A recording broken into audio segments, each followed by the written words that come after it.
tidak cukup ketika menjadikan diri kita itu menjadi orang-orang yang solih, tapi kita harus menjadi orang yang muslih. Artinya apa? Bahwa orang yang mampu, ya, diri kita itu yang mampu mensolihkan orang lain. Oleh karena itu, tidak cukup menjadi orang yang solih itu, belum tentu orang solih itu akan selamat ya nanti di yaumil qiyamah.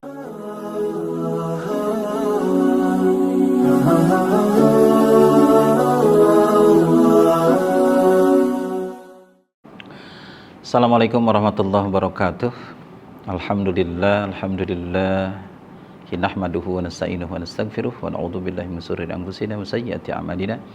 May yahdihillahu fala mudilla lahu wa may yudlilhu fala hadiya lahu. Asyhadu an la ilaha illallah wahdahu la syarika lahu wa asyhadu anna sayyidana Muhammadan abduhu wa rasuluhu la rasulah wa la nabiyya ba'dah. Allahumma fashalli wa sallim ala sayyidina wa maulana Muhammad wa ala alihi wa ashabihi wa man tabi'ahum bi ihsanin ila yaumiddin, amma ba'd.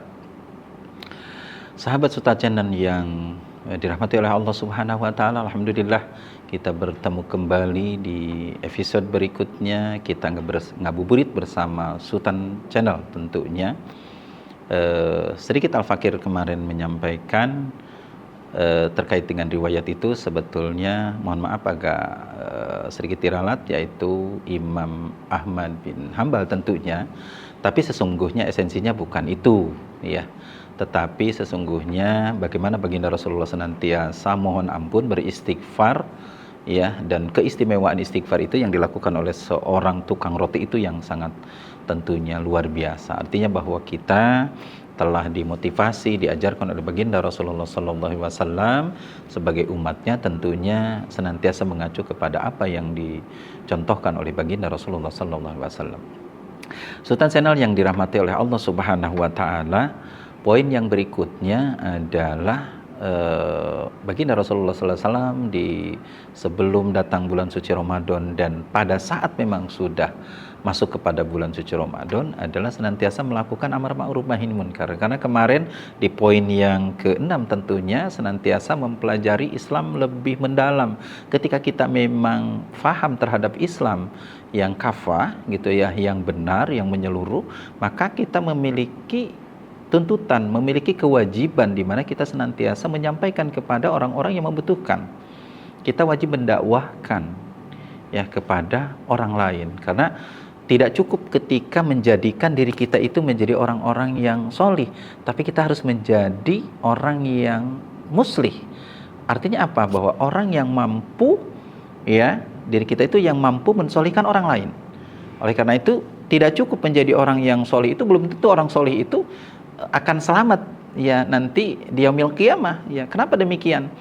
Ya, karena orang mungkin dipandang baik ketika menjadi orang solih, tapi tidak melakukan amar ma'ruf nahi munkar, tidak mampu mensolihkan orang lain.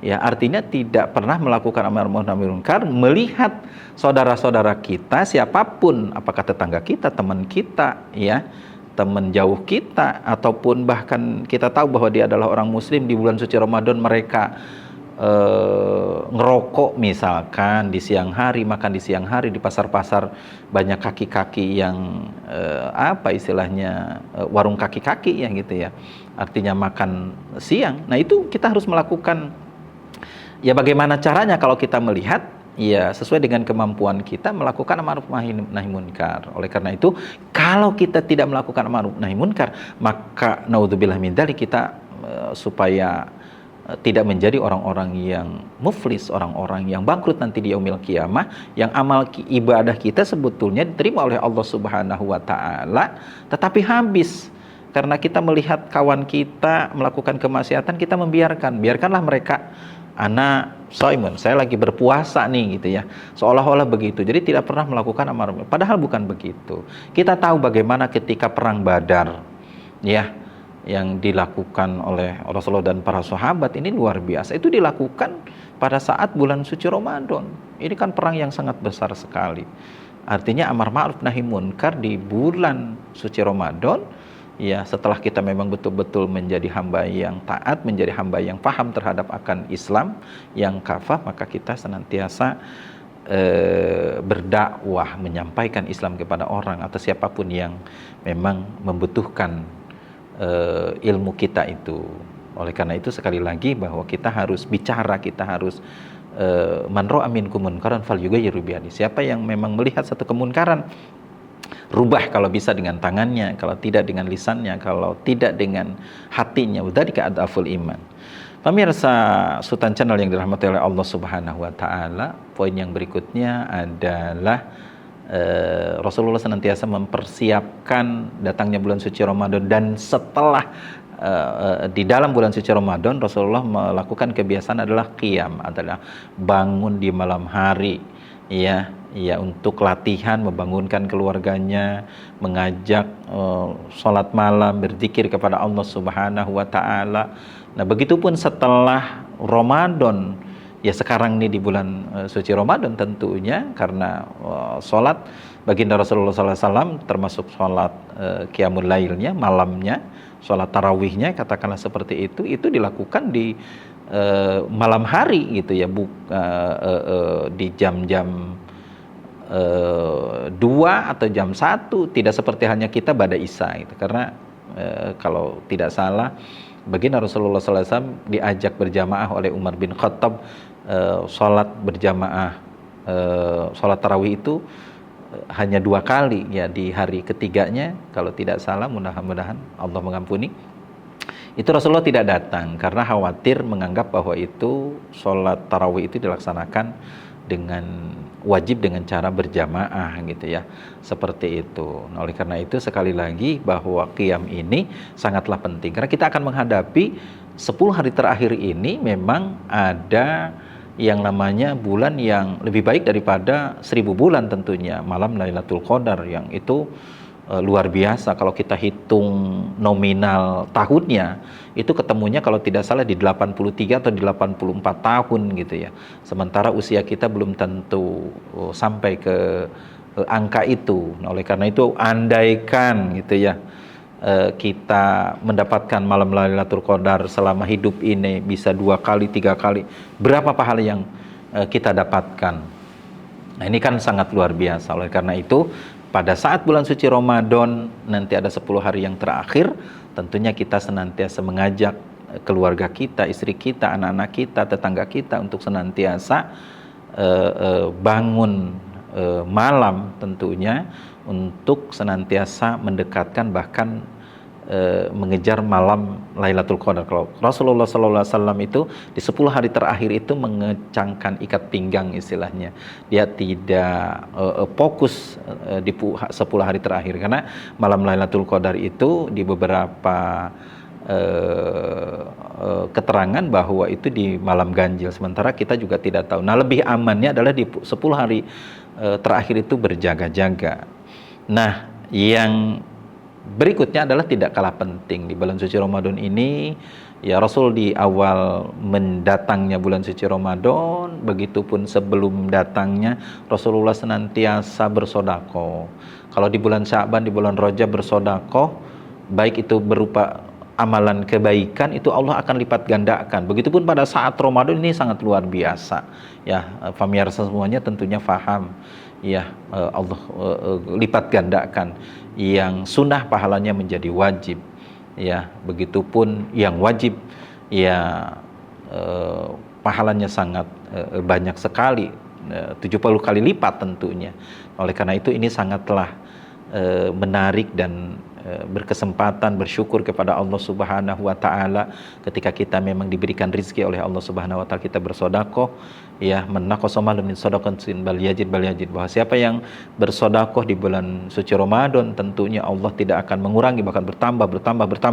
Nah, ini sangat luar biasa. Oleh karena itu ini juga memacu, membiasakan diri nanti di 11 bulan ke depan setelah ditinggalkan Ramadan, tentunya kita senantiasa membiasakan bersedekah.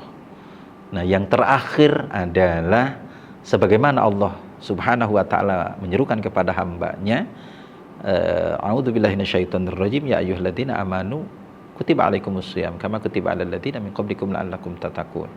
Jadi di seruan ayat itu yang terpenting adalah ketika kita diseru oleh Allah Subhanahu wa taala untuk melaksanakan saum Ramadan, supaya apa? Supaya menjadi hamba-hamba yang bertakwa. Kalau sudah menjadi hamba yang bertakwa, ya individu-individu bertakwa, masyarakat yang bertakwa, bahkan negara sekalipun ya luar biasa tentunya. Bahkan Allah Subhanahu wa taala mengatakan dalam salah satu ayatnya, walau anna ahlal qura amanu wattaqaw la fatahna 'alaihim barakatim minas sama'i wal ardh, bahwa ketika suatu negeri, satu bangsa beriman dan bertakwa kepada Allah Subhanahu wa taala, bertakwa bimana adalah menerapkan hukum-hukum Allah Subhanahu wa taala di negeri tersebut, di muka bumi ini, maka Allah akan menurunkan rizki yang ada di atas langit dan Allah akan mengeluarkan rizki yang ada di dalam bumi. Nah, ini sangat luar biasa. Oleh karena itu ketakwaan ini sangatlah penting, baik ini secara individu ataupun secara masyarakat, ketakwaan secara kolektif.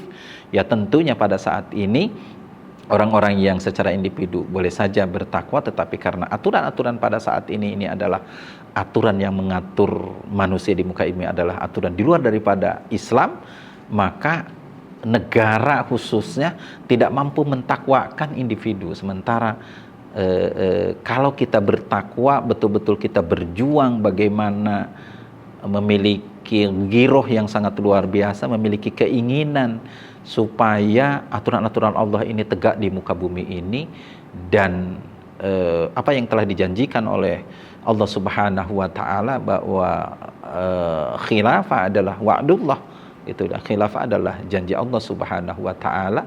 Nah, ini cerminan daripada orang yang bertakwa ini, tentunya tadi yang dikatakan oleh Ali As-Sabuni, ya al-khaufu minal jalil gitu ya.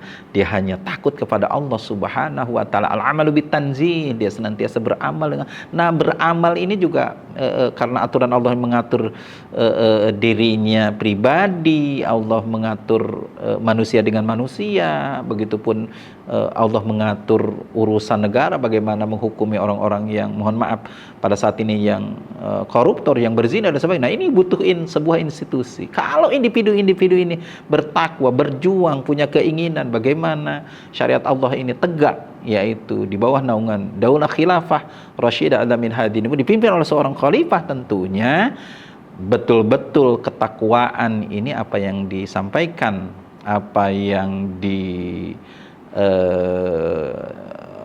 catat oleh Allah Subhanahu wa taala di dalam Al-Qur'an ini akan terbukti bahwa keberkahan ya Allah akan turunkan, ya begitupun apa yang ada di atas langit, apa yang ada di bawah di dalam bumi, ya tentunya Allah akan buktikan, dan ini merupakan janji Allah Subhanahu wa taala. Oleh karena itu, individu-individu yang bertakwa kepada Allah Subhanahu wa taala tentunya senantiasa siap berjuang dalam kondisi apapun, baik pada saat di bulan suci Ramadan, ya pada saat ini, ataupun nanti di luar bulan suci Ramadan, dia akan lebih semangat kembali untuk menegakkan bagaimana hukum-hukum Allah, bagaimana daulah khilafah yang telah Allah janjikan, yang telah dibisyarakan oleh baginda Rasulullah SAW tegak di muka bumi ini. Wallahu a'lam bissawab. Billahi taufiq wal hidayah. Wal afu minkum. Assalamualaikum warahmatullahi wabarakatuh.